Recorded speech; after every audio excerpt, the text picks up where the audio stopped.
आपल्या गाडीमध्ये बसलेली जी सगळी लोक आहेत, जी विश्वासाने आमच्या तिघांकडे बघताय, त्या विश्वासाला सार्थक करून ही गाडी आता पुढे न्यायची जिल्ह्याच्या विकासासाठी आणि जिल्ह्याच्या आपल्या लोकांसाठी.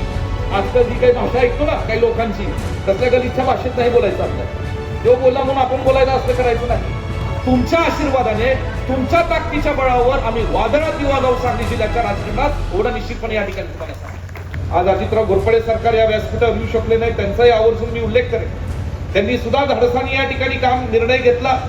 शिवाजीराव नाईक साहेबांनी ते विधिमंडळामध्ये एकत्रित काम करत होते. राज्याच्या मंत्रिमंडळातले घोरपडे सरकार सुद्धा सदस्य होते. विलासराव जगताप साहेब असतील, काही मंडळी होती. काही मंडळी अचानक निघून गेली. ती का निघून गेली, कसं निघून गेली, आता इथल्या सगळ्या सदस्यांना चांगलं माहिती. परंतु जी निघून गेली त्यांना लक्षात आलं की आपलं नुकसान आहे. परंतु टिकली, तुम्हाला सांगतो जिल्ह्याचा फायदा आलाय आणि सांगली जिल्ह्याचा फायदा होणार आहे, याला येणारा भविष्यकाळ सांगतो. आणि म्हणून मला नेहमीच एक वाटतं, सारखं इतिहासाकडे बघायचं नसतं. कुणी कुणाला पाडलं, कुणी कुणाला त्रास दिला, कुणी कुणाचा छळ केला राजकारणात, ह्याचा जर विचार केला ना, मी लोकांना नेहमी 4 चाकी वाहनाचं उदाहरण देतो. 4 चाकी वाहनामध्ये जेव्हा गाडी आणि ड्रायव्हर गाडी चालवत असतो तेव्हा वरती एक आरसा लावलेला असतो छोटा. त्या आरसाचा उपयोग कशासाठी असतो तर फक्त मध्ये आधी बघायचं असतं. जर आयुष्यात पुढे जायचं असेल आणि गाडी पुढे न्यायची असेल तर त्या आरसाकडे सारखं बघून चालत नाही, फक्त मध्ये आधी बघावं लागतं. आणि म्हणून त्या आरसाकडे जर तुम्ही सारखं बघत राहिलं तर गाडी धडकणार नाही, हे लक्षात ठेवा. आम्ही त्या आरसा नुसता ठेवला, त्याच्याकडे फार आम्ही तिघांनी ठरवलं आता बघायचं नाही. आता जे पुढचं आपला रस्ता आहे त्याकडे बघत जायचं आणि आपल्या गाडीमध्ये बसलेली जी सगळी लोक आहेत, जी विश्वासाने आमच्या तिघांकडे बघताय, त्या विश्वासाला सार्थक करून ही गाडी आता पुढे न्यायची जिल्ह्याच्या विकासासाठी आणि जिल्ह्याच्या आपल्या लोकांसाठी. आणि म्हणून आज एका चांगल्या विचाराने, चांगल्या हेतूने आम्ही सगळे एकत्रित या ठिकाणी आलो. आणि म्हणून या ठिकाणी तुम्हाला सांगायचंय की नाईक साहेबांनी जे काही मनोगत व्यक्त केलं त्यातलं खरंच शिकण्यासारखं. सभागृहामध्ये पहिलं जिल्हा परिषद सदस्यांना मला नम्र विनंती करायची, त्यात विराज नाईक पण आहेत, ते आमचे युवा नेते, तरुण कार्यकर्ते, की पहिलं जनरल बॉडी कधी चुकवायची नाही, अजिबात नाही. हात पाय फ्रॅक्चर जरी असला तरी जनरल बॉडीला जायचं, एवढं लक्षात ठेवा. जनरल बॉडी कधी चुकवायची नाही. त्या जनरल बॉडीमध्ये आपल्या तालुक्यातले, आपल्या जिल्हा परिषद गटातले, गटात असणाऱ्या गावातले जे काय प्रश्न आहेत ते परखडपणे, चांगल्या शब्दात, चांगल्या आणि भाषेमध्ये, आजकाल जी काही भाषा ऐकतो ना काही लोकांची, तसल्या गलिच्छ भाषेत नाही बोलायचं आपल्याला. तो बोलला म्हणून आपण बोलायला असं करायचं नाही, बरोबर ना. चांगल्या शब्दात, चांगल्या भाषेमध्ये आपल्या लोकांच्या भावना, अडचणी काय हे अभ्यासपूर्वक त्या ठिकाणी बोलल्या पाहिजे. कुठलाही अधिकारी कुणाला घाबरतो माहिती का? जिल्हा परिषद सीओ आयएस जरी अधिकारी असला तरी तो ज्याला घाबरतो, ज्याचा सभागृहाचा अभ्यास आहे, तो त्याला घाबरतो, एवढा लक्षात ठेवा. आणि म्हणून तुमचे प्रश्न जे काय असतील ते येणाऱ्या काळात या ठिकाणी, आणि आम्ही आहोत ना खंबीरपणे तुमच्या पाठीशी उभे आहोत. आणि म्हणून आज तुम्हाला सगळ्यांना सांगायचं की येणाऱ्या काळामध्ये आहे थोडा संघर्षाचा काळ आहे. महाराष्ट्रात अनेक लोक संघर्ष करतात आणि काही लोकांना वाटतं ही प्रस्थापित आहेत म्हणून यांना काय त्रास नसेल, आम्हाला लय त्रास होतो. पोलीस स्टेशन ऐकत नाही, तहसीलदार ऐकत नाही, प्रांत ऐकत नाही.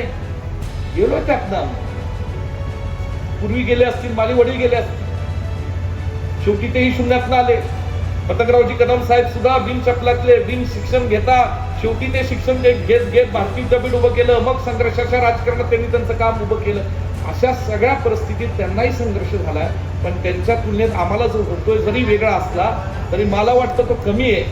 पण ह्या संघर्षातनं सुद्धा तुमच्या आशीर्वादाने, तुमच्या ताकदीच्या बळावर आम्ही वादळात दिवा लावू सांगली जिल्ह्याच्या राजकारणात, एवढा निश्चितपणे या ठिकाणी तुम्हाला सांगतो. आणि म्हणून आता स्थानिक स्वराज्य संस्थांच्या निवडणुका बऱ्यापैकी संपतात. पुढील 3 वर्ष एकजुटीने, एक विचाराने, एक या ठिकाणी चांगलं या ठिकाणी आपण बघूया. साहेब तुम्ही सिनियर आहात, मी आणि विशाल पाटील आम्ही नेहमी म्हणतो आम्ही तुमच्याकडे बघून या ठिकाणी राजकारण करतो. मला एकच विनंती आहे, विशालरावनी बोलून दाखवलं तर इस्लामपूर राष्ट्रात आमची 1-2 घ्या सोबत. आमची पार्टी जी आहे ती तुमचीच पार्टी हो, जी आहे ती तुमच्या बरोबरच आहे, ती काही वेगळी नाही.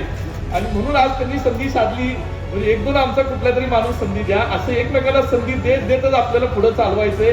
म्हणून एकमेकाला सांभाळत या ठिकाणी जायचंय. म्हणून विक्रम दादा आणि रवी तुमच्यावर जबाबदारी फार आहे, त्या विषयावर मला बोलायचंय पण आज बोलत नाही, बोलू का? जत तालुक्यावर तुम्हाला दोघांना फार जबाबदारी आहे. आणि म्हणून या ठिकाणी आता तुम्ही सगळ्यांनी एकत्रित राहून चांगल्या पद्धतीचं परिवर्तन करा.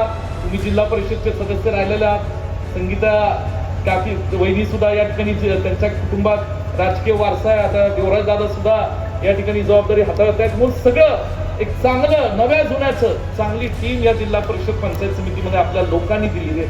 त्याला सार्थक आपण सगळे राहूयात. मी जास्त लांबचं भाषण या ठिकाणी करणार नाही. आपण सगळी आज या ठिकाणी मोठ्या संख्येने जमला. सत्कार सोहळा आयोजित केला. आज अत्यंत चांगला सत्काराचा सोहळा या ठिकाणी आपण आयोजित केला. पलूस कडेगावच्या जनतेचे मी आभार मानतो. 8च्या 8 जिल्हा परिषद सदस्य आणि 16 पंचायत समितीमध्ये 15 आम्ही या ठिकाणी जिंकू शकलो. लोकांचं प्रेम आहे. तसंच वाळव्यात आणि अनेक ठिकाणी आपल्याला यश चांगल्या पद्धतीने मिळालं. शिराळ्यात मिळालं. काही 1-2 तालुक्यात जरी या ठिकाणी कमी पडलो असतो तरी येणाऱ्या काळात त्या तालुक्यातल्या लोकांना विश्वासात घेऊ, तिथल्या प्रमुखांना विश्वासात घेऊ, कशा पद्धतीने आपण पुढे जायचं याचा चांगला विचार निश्चितपणे केला जाईल. सगळेजण चांगलं काम करा. तुम्हाला सगळ्यांना मनापासून सदिच्छा शुभेच्छा देतो आणि पुन्हा एकदा आपल्या सगळ्यांचं मनापासून अभिनंदन करू. इथंच थांबतो. जय हिंद, जय महाराष्ट्र.